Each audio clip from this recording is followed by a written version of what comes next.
Welcome to the Asureology Show, a growth hacker's guide to human capital management with your host, Mike Vannoy. Each week, we bring you experts in human resources, employment law, accounting, benefits planning, and more to build productive organizations. You'll gain practical guidance for your business. You'll be alerted to the latest news and mega trends that impact small and mid-sized companies. We'll give you the hands-on information you need to stay compliant with ever-changing employment laws, the strategies you need to win the war for talent, and much more, so you can focus on what you do best, growing your business. Enjoy the show.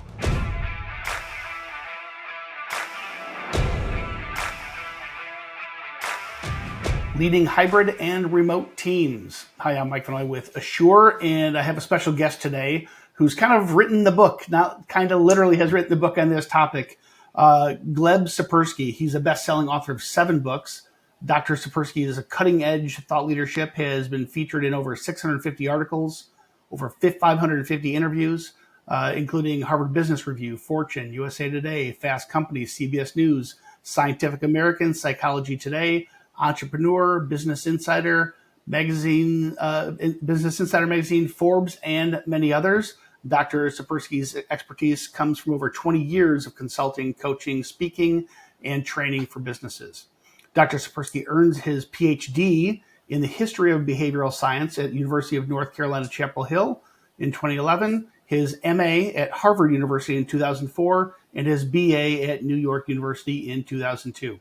Today, we'll explore the principles from his book, Returning to the Office and Leading Hybrid and Remote Teams, a manual on benchmarking to best practices for competitive advantage.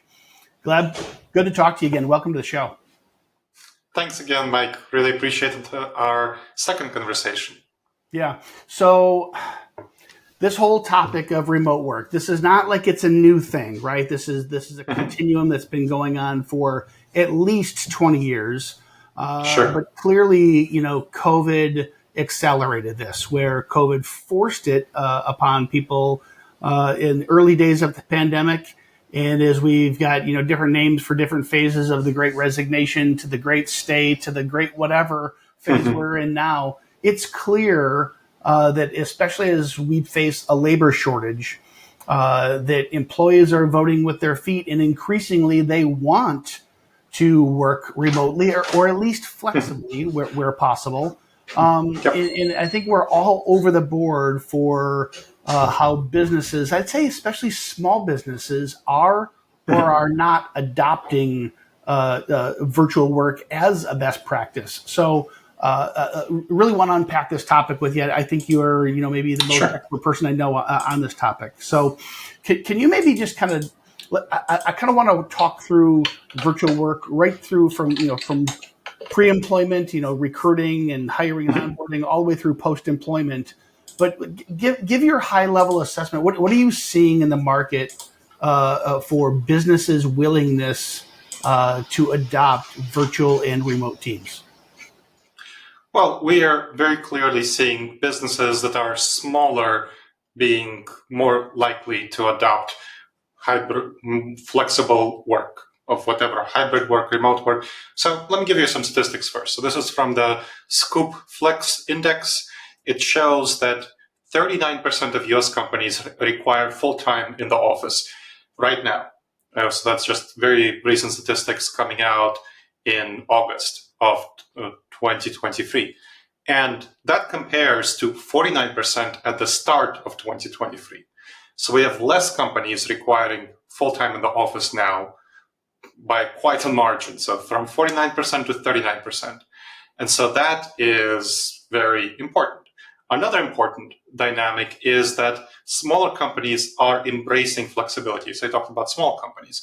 Companies under 500 employees. 76% of the companies in the index are fully flexible. And excluding tech companies, which of course have more flexibility, 59% of companies under 500 employees are fully flexible. So that's pretty clear. And so this, and especially tech is in the lead. 97% of all tech companies offer at least some work flexibility. And then that is pretty big. Now, we also know that age matters. The more recent your company, the more flexibility you offer. For example, 93% of flex companies started since 2011 offer work flexibility. So that is very, very big. And so we clearly see that there's more and more flexibility being offered by companies of all sizes. So for example, a number of US companies offering work location flexibility by founding year, companies that were created during the pandemic, during the 21 to 23, 93% of them offer flexibility. And if we exclude tech companies, 85% of them. By comparison, if we look at companies that were created pre-1980, only 59% of them offer full flexibility. And let's say if we look at the companies that were created from 96 to 1000, so turn of the century, we'd have 70% offering full flexibility, 58% if we exclude tech companies. So that is really important, like newer companies, which of course tend to be smaller companies. Sure. And that is something that we really need to realize what is going on with smaller companies and larger companies, because clearly smaller companies are offering more flexibility. So let me go in depth into the smaller companies just so folks realize what's going on. Yeah. If you are a smaller company, so the Flex Index, you can look it up, it's right there, the Q3 Flex Index by Scoop, look it up. Under 500 employees, 76% are fully flexible.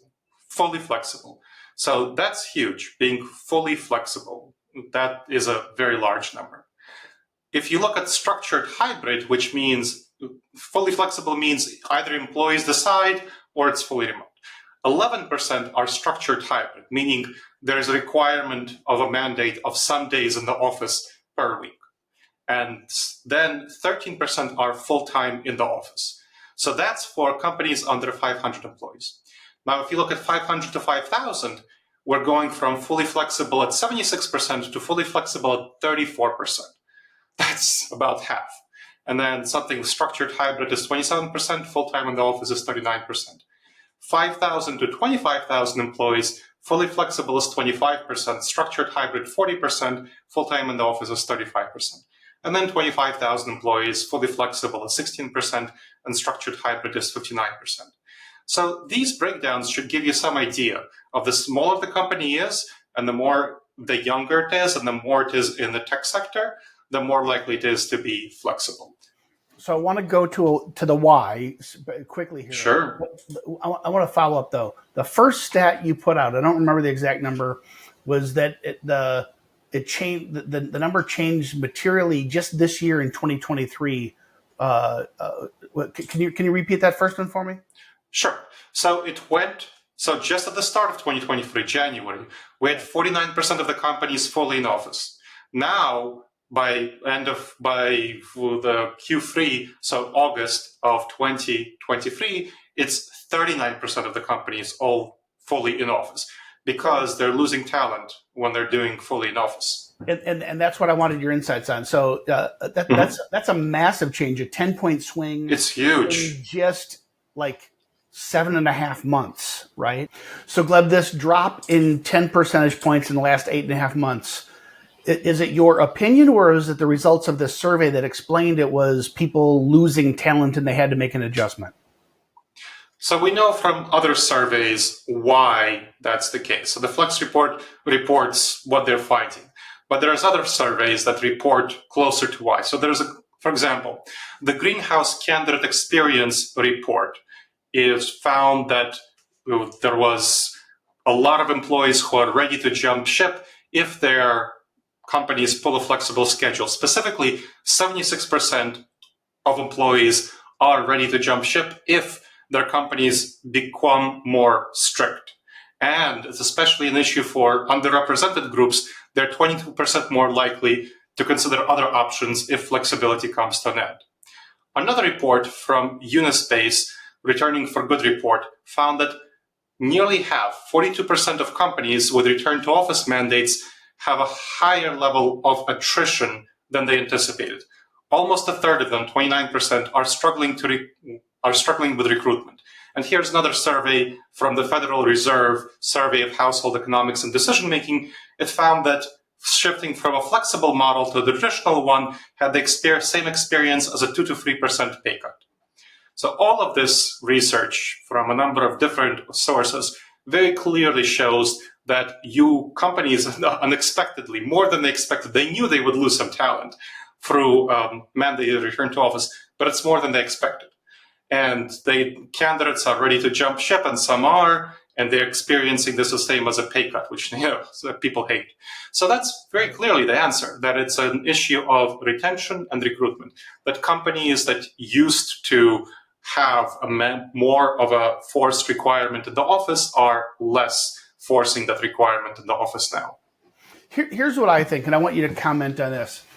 My research shows that, and I've done a couple talks on this topic, the mentality of a lot of employers post-pandemic. So people kind of phase back to face-to-face work, depending on the industry and where you were geographically, what state, et cetera, right?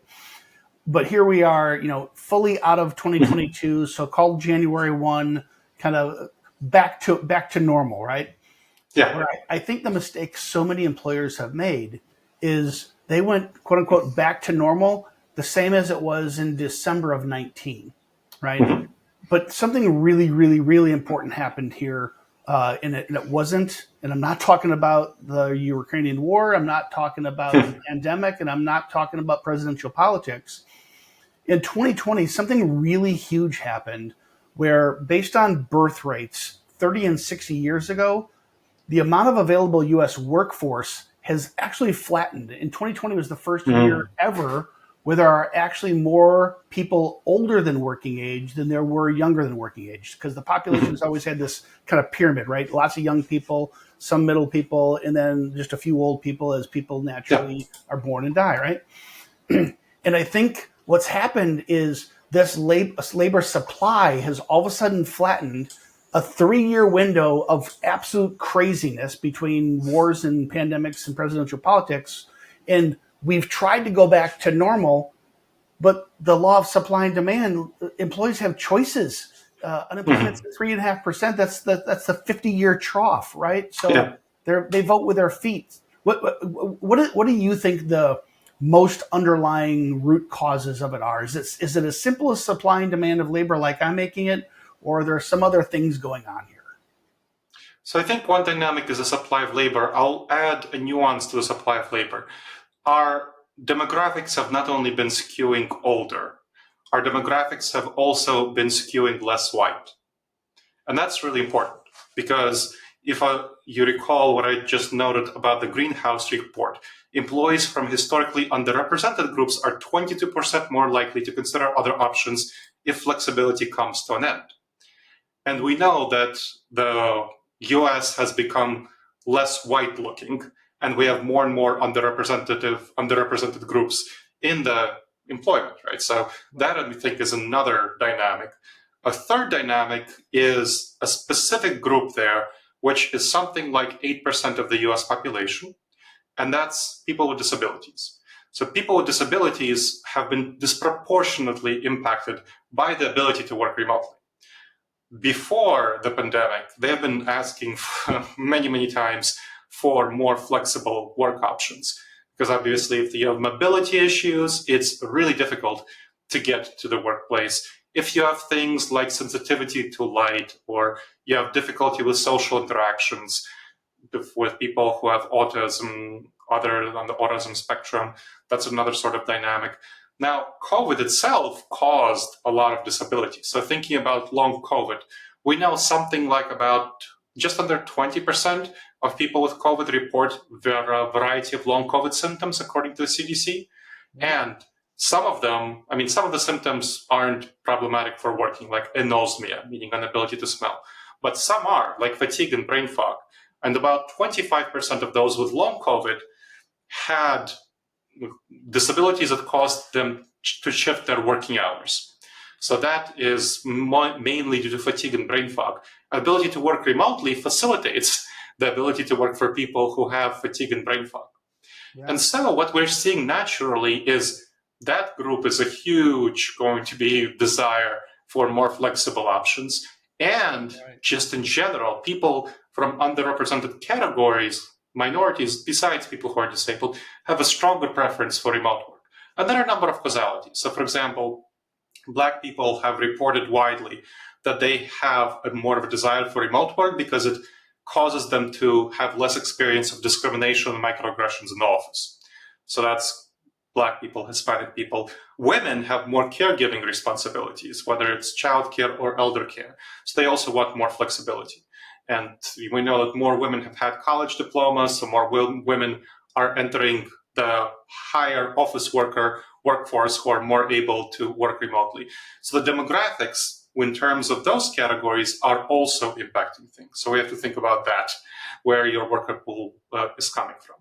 So I think that's one cause, a big cause of the demographics. Yeah. Another big cause is just dechaining our previous habits and norms. I do think the pandemic is huge here because being able to work remotely has proved to people that they can work remotely. Right. Now, if you've worked remotely for a year before the vaccine was widely available and you feel and you were actually productive, I mean, nobody's really arguing that remote work is not individually productive. There's definitely, and we can talk about that, there's definitely research showing that there's some negative impacts on collaborative work and learning if you don't do those things effectively. But on the individual level, remote, you can do your individual work very well, full-time from home.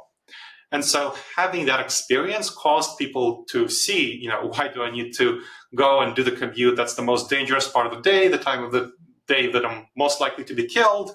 And it's very stressful, hassle-full, and expensive. So why do I need to do that? So I think that is a huge cause. Nothing with presidential politics, but disrupting your everyday life. I'm a behavioral scientist. That's my background. That's my expertise. How do you behave? Why do you behave that way? That's what my PhD is in. And looking at a disruption in your normal everyday routines that caused you for a year to be able to work successfully from home, of course you're going to be resentful if you're going to the office for a reason that doesn't seem to you to be valid and helpful. So that's another huge reason. So I think we need to consider both of those reasons, the demographic one and the behavioral science change in the routines, habits, and norms, and the information one. So I appreciate you indulging me to open the conversation. On one hand, it almost doesn't matter because the tidal wave is rolling over us, whether you like it, whether you're a manager who doesn't believe in remote work or you love it. It kind of doesn't matter. I think everyone sees it. I think it may be important that we unpacked some of the why at the top. But now let's lean in here.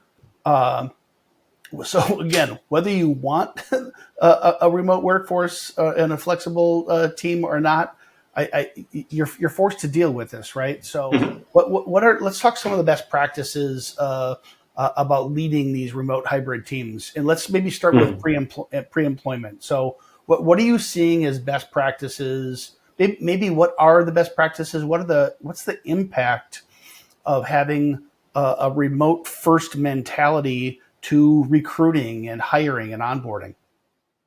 So some of my clients, I help 25 companies figure out their policies toward the future of work. Most of them have a hybrid flexible policy. A couple of them, so 2 of them have a fully remote first policy. The rest have a flexible hybrid policy. And so coming into the office occasionally, team-driven approach, we can talk about that. What we've definitely seen with pre-employment is that companies that put out publicly their policy toward flexible work are much more likely to get candidates than companies that don't. So the companies that I work with generally on their websites, the come work for us section on the website, they list their flexible work policy. And that is a public pre-commitment, both to their internal employees, which helps improve retention, but of course to the employees who they're recruiting. And they see, okay, no employer actually sees all the people who pass them by because they don't see their flexible work policy on their website. And so it's been, once companies I work with posted their flexible work policies on their website, they've seen large boost in recruitment, 30, 40% boost. If they offer more remote work, there's a larger boost going to 70, 80%. But even just flexible hybrid policies, 30, 40% boost in recruitment. And that's just because you post your policies and you put in the job description what kind of policies you have. So yes, in the job description as well, because it gets spread around. So on your website, on the job description, having a description and having that public commitment is very important for the pre-employment conversation, for recruiting folks. But what do you see around? So that's huge. You're talking about 30 and 40% potential increases in candidate flow in a world where, I describe it as the war for talent has hit Main Street and everybody's struggling to find employees. Increasing your candidate flow by a third is gigantic. What data do you have or opinion do you have about access to talent? I'm of the opinion that as soon as geography doesn't matter, you're no longer recruiting people within, call it a 45 to 60 minute commute. Your labor pool just became the entire globe. I have a friend who runs a company. He pays, if he's going to have an engineer, it pays X, and it might be a little less than Silicon Valley would pay, but it's 10X what somebody in another part of the world might pay, but he doesn't care. He's declared, my mission is to find the top 1% of the 1% top talent in the world and have them work for my company. And so just a talent acquisition mindset versus, any other number of reasons. What does your data or research tell you? Sure, I'll give you both data and the story. So data, LinkedIn research put out data finding that of all positions on LinkedIn, something like 13 to 14% are advertised as fully remote. And those positions get over 50% of the applicants. So that's 15% get over 50%, partially because, of course, plenty of people want to work full-time remote, but partially because very many people are able to access these positions who wouldn't be able to access them otherwise. When we look at surveys of people who want to work remote, consistently the number is full-time remote. The number is something like 25, 30, 35, depending on the survey and the wording in the industry. So we're seeing more people actually apply for those positions than would be expected just from the basic demographic of who wants to work full-time remote. There are some people who would not want to work full-time remote, but they're applying for full-time remote positions because they live in an area, like you said yourself, where perhaps the cost of living is not that high, and they're applying to an area where the cost of living is higher that offers a better salary. So we're seeing a much better, broader pool of talent. And as a story, I was doing an opening keynote at a staffing conference, so for staffing professionals. And after I presented, one of them told me a story where there was a company that advertised a position. The position, there were two positions, very similar positions. One was a position that you can work remotely. Another position was you had to come to the office. The position that you worked remotely got 350 or something applicants. The position that you had to come to the office got under 10. So, and this is a staffing professional who just observed this happen and told me that. So it's both very clear research, LinkedIn research, they don't have a stake in the outcome, but also staffing professionals who, again, they don't have a stake in the outcome. They just want to staff the position. All right. So clearly describing yourself, so it's not enough to just have the policy. You need to brag about your policy because bragging about it, making it part of your employment brand message, including it in your open listings, these all have a dramatic impact. They do. And then on the other side of that same coin is by opening up the world as your talent pool, the level of talent that you could bring into your organization, it really is stunning. So again, don't think about this. My guidance to small businesses, don't think about this as who's within that 30 to 60 minute commute and I'm going virtual. So now they can go 2 hours. It's not 2 hours. It's the entire globe. Depending on the position, is now a potential candidate. And just imagine what you could do if you had the absolute most brilliant minds in the world working on your projects in your company. So absolutely. So let's move on into the employment cycles. Just talk about productivity of employees, and whether they're across the street or across the globe.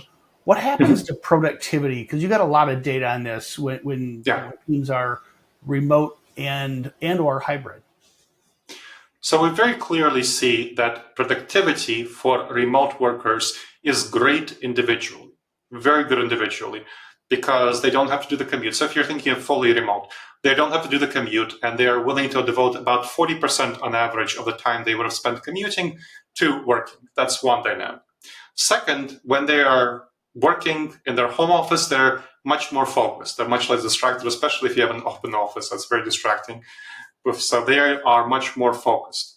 They can also work more flexibly on the time when they have the highest energy. So some people are night owls, some people are morning doves, and they can choose when to work. So maybe they want to wake up at 4 a.m. and start work at 6 a.m. And some people may want to wake up at 9 a.m. and start work at 12 p.m.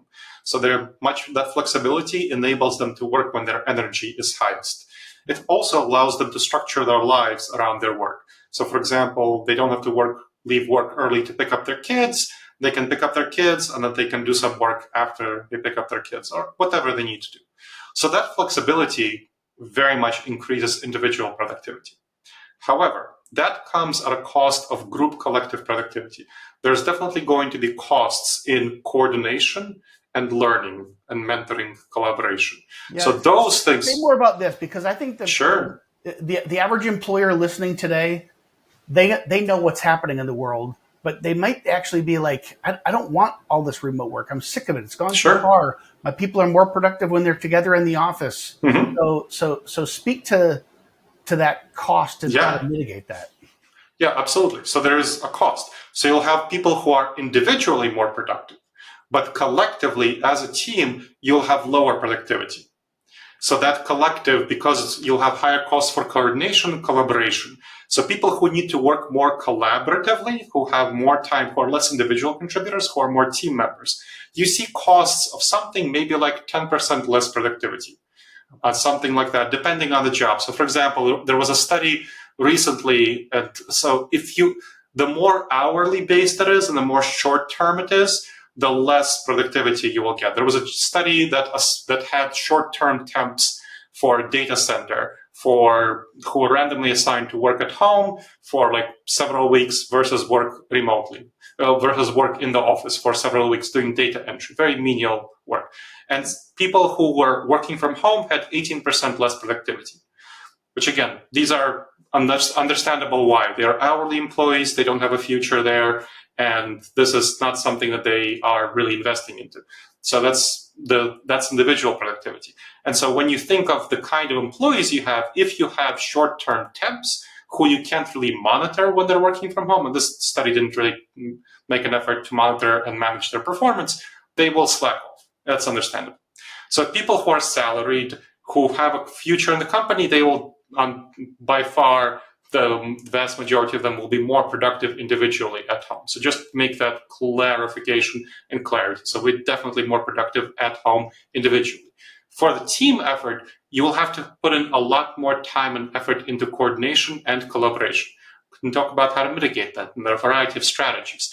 The problem is in the companies that have 10 to 20% overall decreased productivity because of that fully remote work, they don't put in the efforts to mitigate those problems. They just try to work. They try to shoehorn remote work into the same methods of leadership and collaboration and management, team management, that they used in the office. So if you do that, you will definitely have 10 to 20% less productivity. And there are some companies, there's a reason why companies that have started more recently have more flexibility, because they have much more of a culture and leadership style and management style, collaboration style that is digitally informed, that is relying on digital technology, digital collaboration, digital tools. So if you don't have that culture, if you have more of a pat on the back, do I see you working, walk around the office management style, and you are very stubborn and reluctant to adapt that to the remote setting, you'll have 10 to 20% less productivity. So there's very clearly that is what the data shows. Now, be specific. Beyond culture, and I'm a huge culture guy, so I want to go there. But beyond culture, what are the specific tools or processes or behaviors that lend itself to the improved communications and rewards and whatever else is involved that allow remote work without that loss in productivity. Yeah. So there are a number of things you want to think about. The things that are better done in person, everything else being equal, are more intense forms of synchronous communication. So we're communicating face-to-face synchronously on an intense topic like a decision-making or something like that. A second thing is nuanced conversations, where maybe a performance conversation or addressing some conflicts, some tensions, maybe a leader conveying strategy to subordinates. That is another type of activity that's better done in the person. A third is socializing and team bonding. So again, everything else being equal, old style, better done in person. And the fourth is mentoring and on-the-job training. So that one-on-one mentoring or answering questions quickly, that's the on-the-job training mentoring component. So you need to address all four of those. We definitely have studies showing that if you don't address all four of those, then you will lose productivity on the collaboration, on the teamwork front. So how do you address those? So let's talk about collaboration first. So you want people to be more collaborative. And in order to do that, you need to decrease coordination costs. To do that, you want to make sure to push down your messaging communication to be as asynchronous as possible and as tracking documentation information as possible. Coordination is easy in the office because you can go to each other, to the cubicle next door, the office next door, the open office, yell out across the office, ask questions quickly, get answers quickly. To address that in advance, you want to document things much more. So document your systems, your processes. It should not be nearly as much in people's heads. It should be documented and sent to each other with clear context, because that loss of context is part of what makes that collaboration more difficult. Then you also need to learn how to use asynchronous communication much more effectively. People tend, if they don't use that, tend to get buried by email. Their inbox has like 1,000 emails that they haven't read, or they're missing channels if they are like in Teams or Microsoft Teams or Slack. Their message, they don't know how to use that effectively. They're missing messages. And so that all undermines collaboration. So you need to learn how to use those tools effectively. And you need to learn how to use a project management tool, which you can use in Teams. You can use something like Asana. You can use something like Trello, team management tools. So tools that allow effective management of your activities and reporting on projects and collaboration. So that those all facilitate collaboration. You also want to be able to not only send messages in text, you want to be able to send messages using audio and video. So because those convey much more nuance than just text. So that's going to be a problem if you just use text, if you don't use messaging software that conveys your nuances of communication, like we're doing right now with voice and video. Those are going to be really helpful. So those are activities that help address the collaboration problems, some of the collaboration problems. Now, let's talk about another activity. Do you have any questions on that before I go to another activity? No, so I think the guidance here for entrepreneurs, for business owners, for managers is this isn't just a lift and shift. This isn't I'm going to take my old work practices that were face to face, and now I'm going to manage the exact same way in a virtual and think you're going to get the same or better results. You're not. You're going to get worse results most likely. You're going to accommodate the need. Well, I'll call it the need of the marketplace because employees are voting with their feet. You are going to have to change your management practices. Mm-hmm. Yep. Your management practices, your team leadership, exactly. Then, how does your team coordinate and communicate to build bonds and answer questions quickly? One really good technique is called virtual co-working. Virtual co-working involves getting on a video conference. Oh, by the way, I describe all of this, if you want to get in depth, in my book, Returning to the Office and Leading Hybrid and Remote Teams, but so I'm going to describe this quickly here. Virtual co-working... We'll provide a link in the show notes for you as well, Gleb. Excellent. So virtual co-working is you get on a video conference call, whether it's Teams or Zoom, for about an hour. You get your whole team, so 6 to 8 people. That's the usual size of a team. For a small business, it might be a little bit more, a little bit less. So depending on how many people are in each team. Then what you do during that time is you do your individual work. It's not meant for collaboration. So you leave your speakers on, you turn your microphone off, and your video is optional. Some extroverts will leave it on, other introverts will tend to leave it off. But the key is that when you have a question, as you're working on your individual tasks, you can turn on your microphone and ask a question. So when I facilitate these as teams are getting into it, what I tend to see is that people work for 5-10 minutes, and somebody, usually someone who's more junior, has a question. And she or he turns on their microphone and they ask a question. And then some other team members turn on their microphones and they answer the question. There's some chatting, there's some problem solving maybe, and then they turn that off and they go on to do more of their work. And then again, the same thing happens in 15 minutes. Someone more senior might ask a question about a client and how to resolve a problem that they're dealing with a client. And there's that conversation. Then they stop and they go on. And so you might have during an hour-long session 3 or 4 of these conversations. That is very helpful for team bonding, for people, again, building those ties, and that's one of the challenges. It's very helpful for junior staff, especially integrating into the team and training. So on-the-job training, that's what on-the-job training is, the ability to get your questions quickly answered. And that virtual co-working is a really good tool of getting your questions quickly answered. So it sort of replicates the ability to work in an open office, except you're not distracting the other people around you, and you're able to just get your questions answered. So that's a really helpful technique. Gleb, it's interesting. I think the next generation coming up, they just intuitively know how to use tech to do exactly what you're describing, right? I remember, school just started today. Today was the first day of school for my kids here. I remember last year, it was supposed to be homework, heads down homework time. And I see my daughter at the kitchen table, books out, but phone out. And I see it's a video and I'm like, hey, get back to work on your homework. Long story short, it's a conference call with about 5 of her friends. And like, nice. Dad, we are doing our homework. What are you talking about? Yeah. And it took some explanation and me calming down a little bit. But like that collaboration, they were sitting silent mostly, doing their homework. Mm-hmm. Hey, you got this one. What does she mean by this? How long of an answer do I need? Let me read this one to you. What do you think of that? They're literally like, if she had her friends over at the kitchen table, I wouldn't have raised an eyebrow. They're doing homework together, right? But these guys get it. I think some of us old folks, sometimes we have to implement the exact same tools for all the reasons you just said. Exactly right. Yep, absolutely.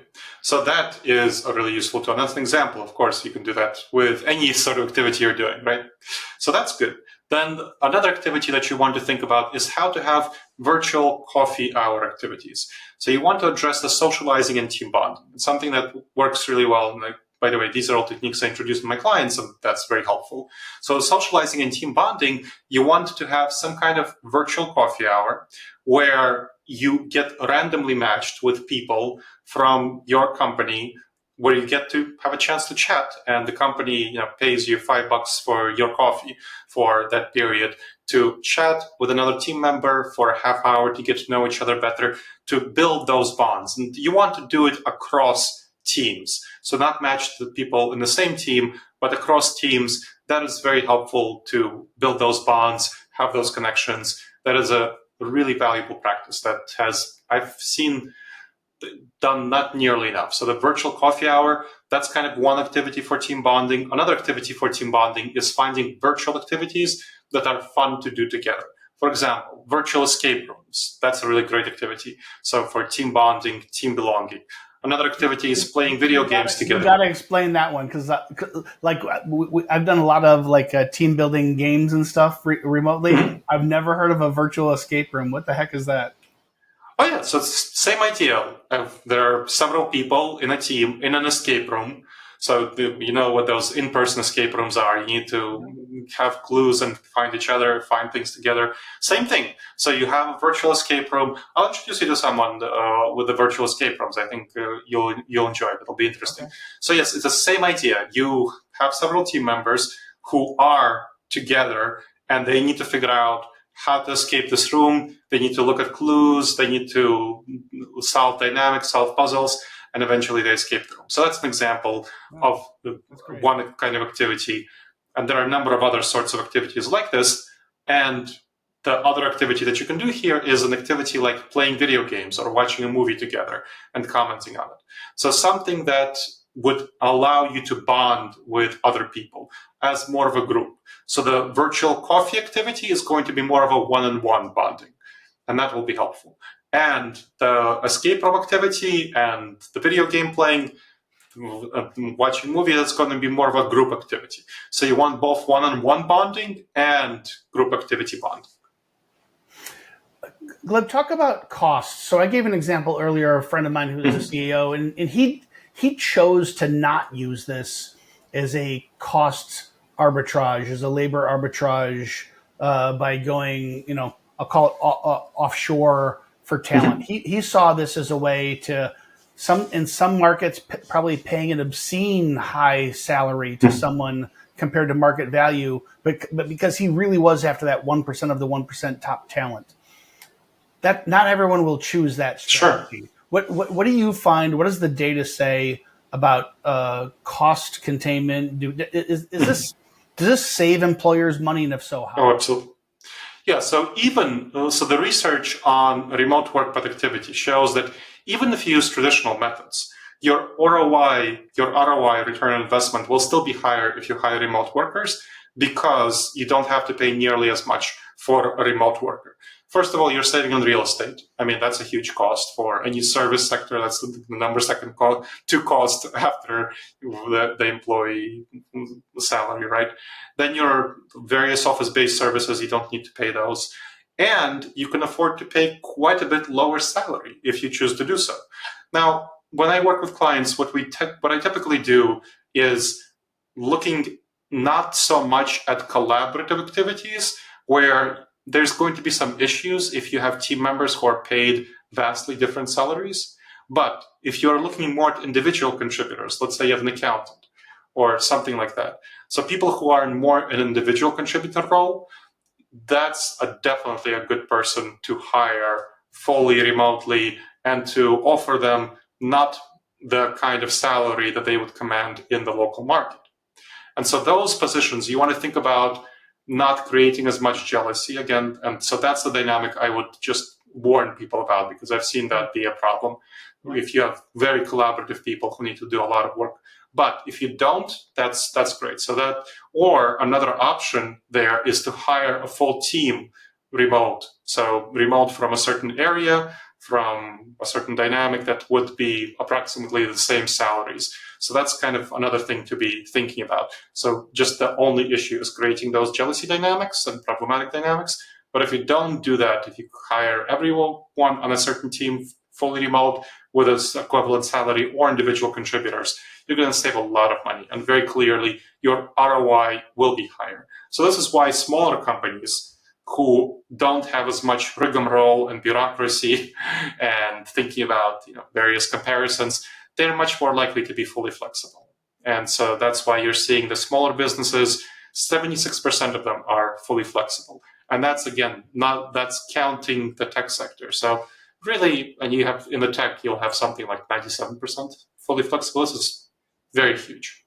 Yeah, I think people don't realize. I think a lot of times people will think, okay, here's my domestic labor cost, and there's been enough news sharing to say, okay, if I go offshore, India, Russia, South America, doesn't matter where I'm going, that for X pennies on the dollar, I can have labor there.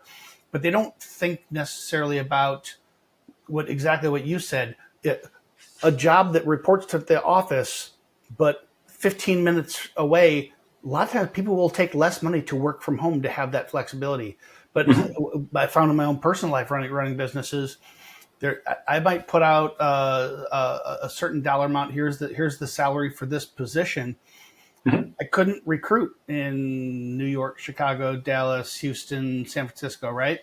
But I could get really great talent in Chattanooga, Fargo, right? It's these smaller markets that have really talented, really experienced, highly educated people that are willing to work their tails off and get kind of sort of big city money, if you will, and be ever the more grateful for it. So absolutely. You'll get that, and you can hire people. I mean, you're talking about Chattanooga. You can hire people in Costa Rica, in Jamaica, in Honduras. in Brazil, in Argentina, Nicaragua. So I'm talking about those areas because they're in the same time zone. So that's kind of another consideration that you'll want to be thinking about. As a small business owner, having people on the same time zone is quite helpful, or shifted by maybe an hour or two. So if you're on the East Coast, if you're on the West Coast, also not that much of a shift. So thinking about that is also something valuable when you think about who to hire where.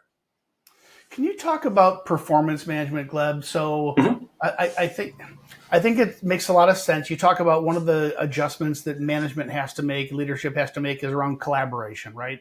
And Yep. so you can use technology and tools and not just have this management by walking around kind of a Sure. model of, call it the 80s, 90s. I think that's intuitive enough. But I think people frequently really struggle with job performance. When you're, if it's a sales job, hey, it's how much they sell. If they're manufacturing, well, it's not going virtually anyway because it's how many widgets did they produce that day. But so many of our jobs, it's nuanced, and it's a lot of managers rely on their own observations of behaviors to measure performance. How do managers effectively manage performance when it's a remote situation? Yeah, so usually managers have some kind of OKRs, objectives and key results, or KPIs, key performance indicators for their teams, but they're not tied to the individual performer. That's usually the case. So the manager needs to hit certain OKRs. So what you want to do instead is very much tie those OKRs to the individual performers. There's a reason the person is on your team. And so you want to think about, okay, how much does each person contribute to my team's goals, whatever my team needs to create? So tying that to the individual is really important. And then switching from that one big annual performance evaluation to frequent small-scale performance evaluations, once every 1 or 2 weeks, weekly or bi-weekly. And so what does that involve? What you want to do is think about what are, let's say you have OKRs, and what are the OKRs broken down approximately into weekly, bi-weekly sprints. And so thinking about sprints, that's pretty typical for programmers, but that's very easily done for other jobs as well, if you think of it in terms of goals. So what you do is for each week, or each 2-week period, you and the employee come up with 3 to 5 goals for the week. And that can be something related, let's say customer service. You want to have a certain amount of calls, or customer satisfaction, or responding to calls within a certain amount of time, something like that. Within HR, it could be having to do with recruitment or a certain amount of policy writing, whatever it is. Make them as quantitative as possible. So ideally, they would be SMART, specific, measurable, actionable, relevant, and timely, at least one of them. Ideally all of them, but at least one of them. And then over the course of a period of time, you have a meeting where you do that. And then you have another meeting in a week or in 2 weeks, where before the meeting, about 24 hours, the employee sends to you a report on how they did on those 3 to 5 weekly goals, any problems they encountered, how they solved those problems, and then a self-evaluation. Then at the meeting, you discuss those things, maybe you coach the employee on how to solve the problems better, you approve or revise their performance evaluation, and you choose 3 to 5 goals for the next week or 2 weeks. And this is, the good managers already meet with their employees on a weekly or a bi-weekly basis. So this just introduces a performance evaluation element to it. It's a very helpful technique because you can observe now the behaviors and the goals, the outputs. The really important things are the outputs, right? Not the inputs, not the behaviors, but the outputs. What is the employee putting out in terms of those 3 to 5 weekly goals? And you also get to build a better relationship with the employee because you're meeting with them consistently. You know how you evaluate them all the time, what their rating are, because you can look at their ratings in the past and how they've been doing. You can catch any issues as they're developing and improve them, rather than waiting for the annual performance evaluation to address any issues that are going on.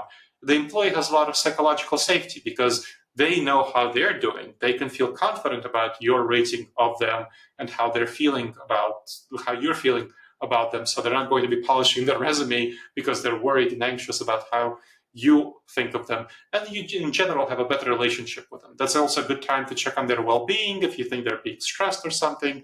So it's a good opportunity to have a conversation about other aspects of their life.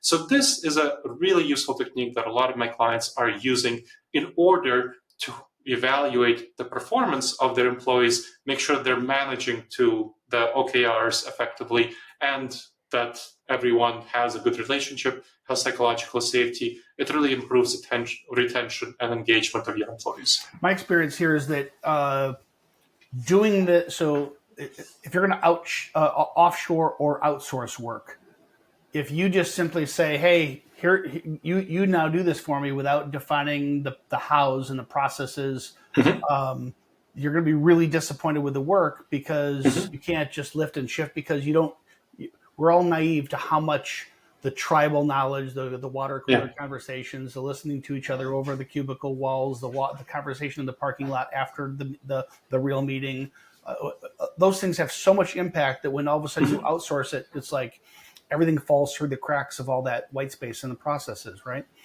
And so I learned a long time ago that to have a successful offshore or outsource project, it requires great definition of process and expectations, right? Yep. The same thing here, right? And the irony, maybe it's not ironic, is if you're gonna lean into the virtual hybrid work, it requires you to do all those same things. It requires great job descriptions. It requires great KPIs and OKRs. It requires great communication, all of which you should have been doing in a face-to-face world. And so by having to do this for virtual remote teams, you wouldn't not then do that for your local teams as well, right? So I really think leaning into this the right way can really just simply make you a better leader, a better manager across the board, not just one aspect of your business. I absolutely agree, Mike. We knew that this was a best practice, not having the once annual performance evaluation, but having many frequent performance evaluations. Really, a lot of research showed that that was the best practice even before virtual work, but it's just especially important when you're working virtually. We knew that before the pandemic, it was very important to document things, as I was talking about from the very beginning, document your processes, your context, your systems, which is exactly what you're talking about here. If you don't document things, you will lose context and you'll be disappointed with the results of you trying to have a remote hire. And so if you don't have the documentation, that will be a problem. It was clear already before the pandemic that plenty of people suffer because they're not so good at picking up nuance and context from those conversations. So you are losing people who are not able to thrive at your firm because they are not as good at that social auditory learning. They're much better at textual learning. So we're talking about people with certain disabilities, but even within the normal variance of personality, there are plenty of people who are readers rather than listeners, right? And so people prefer to learn by reading. And so you already were kind of excluding people who didn't have that ability. And now the people can be included and they can have those skills and they can do the work effectively and to address the employment issue that many employees are suffering, especially small businesses. Gleb, the title of this show is Leading Hybrid and Remote Teams. When I've studied the annual Gallup survey, it seemed like what jumped out to me is that disengagement for fully remote and fully in office was about the same. That they found productivity highest when it was this hybrid. They have the choice, but they're in office 2 or 3 days a week, at home 2 or 3 days a week. What does the data tell you, and how what's your guidance to businesses? Should they be thinking hybrid? Should they be thinking fully remote? What's your sense here? So with my clients, as I mentioned, 23 of them chose a flexible hybrid model, and 2 of them chose a remote first model. And the 2 that chose a remote first model were smaller businesses that under 500 employees, both that were more recently created. So fitting very well within the scoop dynamic. And here is what you want to be thinking about. So the Gallup that you mentioned, it showed that the highest engagement came when people spent about 1 to 2 days in the office. And that's understandable. If you don't have everything that I talked about earlier, those are not easy things to put in, right? It takes effort, it takes time, it takes knowing about them. So I talk about them in the book, right? But if you don't know about them, how would you know to do them, right? So you naturally, Gallup is going to report exactly that you have somewhat lower engagement if you are fully remote because you don't have all this context, you don't have all these performance management, you don't have the coordination, collaboration, socializing, team building. We didn't even talk about mentoring. That's an important thing I talk about with my clients. Chat about that. So that you're going to be in a worse spot if you're working fully remote. About the same disengagement as if you're working fully in office and you're incredibly frustrated when you're coming in and you're spending your time on Zoom video conference calls and you're writing your report in the office when you know you could have been doing that much more productively, effectively in the comfort of your own home without commuting to the office. So if you don't do the things that I talked about, the best dynamic is going to be a flexible hybrid model, and you should be still doing some of them because they are much better. It's much better to do that just as a general best practice. And certainly you can't manage by walking around in a hybrid setting. So you definitely need to do those small scale performance evaluations. And that will get you the best engagement. So that's would be what I would say would be my answer to that question. Maybe the last thing I want to explore with you. So there are some really high profile CEOs. I'm thinking Jamie Dimon, I'm thinking Elon Musk have very publicly, anti-remote work. You got to be in the office. We've lost our soul. We're not nearly as productive. We're better together, etc. I want to kind of share how my assessment, and I want you to react. I believe that the very most productive teams probably are in office or working together side by side. But what I said at the top stands. Based on the supply and demand of labor, labor has options, and employees vote with their feet, and they prefer and choose remote work. So if you are going to be a CEO who declares, no, we are an in-office company, take it or leave it, you had damn well better have one heck of a good reason why. Like either you pay your people the very best, or you have the very best culture, or probably most likely is you have mission alignment. So if you are a scientist and you share in Elon's vision to put humankind on the moon, you're probably willing to commute 2 hours and work 80-hour weeks to be part of that mission and collaborate with the brightest minds in the world to do so, right? If you want to be in Manhattan at the epicenter of the world of finance in architecting the biggest deals that finance our economy, you're probably willing to show up to an office. It doesn't have to be that bold or dramatic. It may be it's a faith-based school, and I'm willing to take a pay cut to go work for this particular thing because I believe in it so much. But to me, the punchline would be, unless you have a company culture or a set of mission, vision, and values that is going to attract people, you must face this new reality, and you must implement some of these best practices around virtual work. So that's my close. What do you say? What would be your final words for our audience today, Gleb? I would say that even if you have a company culture, you're definitely going to be outcompeted. I mean, there's no question about that. You don't have to work in JP Morgan to architect the complex financial deals. You can go work in Citigroup, which, to architect complex financial deals, or in UBS, which offer much more flexibility than Jamie Dimon does. You can work in Rivian instead of working in Tesla, right? You can work in other companies that have other models, and Elon Musk is known as a problematic boss for a number of reasons. So you might not work for him for a number of reasons, right? If you're a fanboy of Elon Musk, I like Elon Musk. I think he's very smart. So I like the things that he put out. I think he is quite problematic in his judgments about remote work and some other things having to do with, let's say, changing Twitter to X and destroying brand value, right? So I'm not a fanboy of Elon Musk. But if you said it, the fanboys will work for you. So if you want to go do something that goes against the grain and you have a bunch of fans that are willing to sign on, God bless you. Exactly. But you're playing against the house because the house knows the math, and the math is going against you, right? Exactly. So if you have a strong personal brand, then sure, you can do that. But the vast majority of people don't want that. What we clearly see from surveys is that something like maybe 20% of people actually want to do full-time in office work, and something like 30% of people want full-time remote work, and something like 50% of people want a flexible hybrid model. So if you want people to actually work in your company, you want to give them flexibility. Otherwise, you'll have to pay them quite a bit more to stay in your company. And in the long term, no company can succeed if it's paying above market rate, because it will not be able to compete effectively for talent if you're paying them 20% above market rate, which is what people report they need to be paid in order to go work full time in the office. And maybe, Gleb, it's our kids who are giving us the example. It's my daughter who's doing homework with her friends.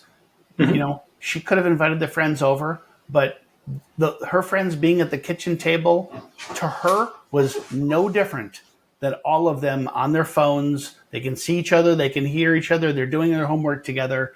And when done right, using the tools and the processes, remote collaboration can still be extremely effective. Absolutely. It can be extremely effective. It doesn't mean it's the most effective. Like I said, for most of my companies I work with, I recommend a flexible hybrid model because it's very hard for us who have not grown up as digital natives to work in that modality. But I think we are very clearly seeing that younger people with more digital native skills are going to be, if they adopt these techniques, are going to be fully as productive if they work full-time remotely, especially as we have more technology like generative AI coming online that is able to solve some of these coordination, communication, collaboration issues. No question. Gleb, is there anything you'd want to say to the audience in closing today? I think I want to really encourage business owners who want people to come to the office to ask, what is the office for? And to only have people come to the office for things that are best done in the office. So again, as I mentioned, more intense forms of collaboration, nuanced conversations, mentoring on the job training, and socializing and team bonding. Those things, unless you, again, adopt those more wholesale transformations, those are the things best done in the office.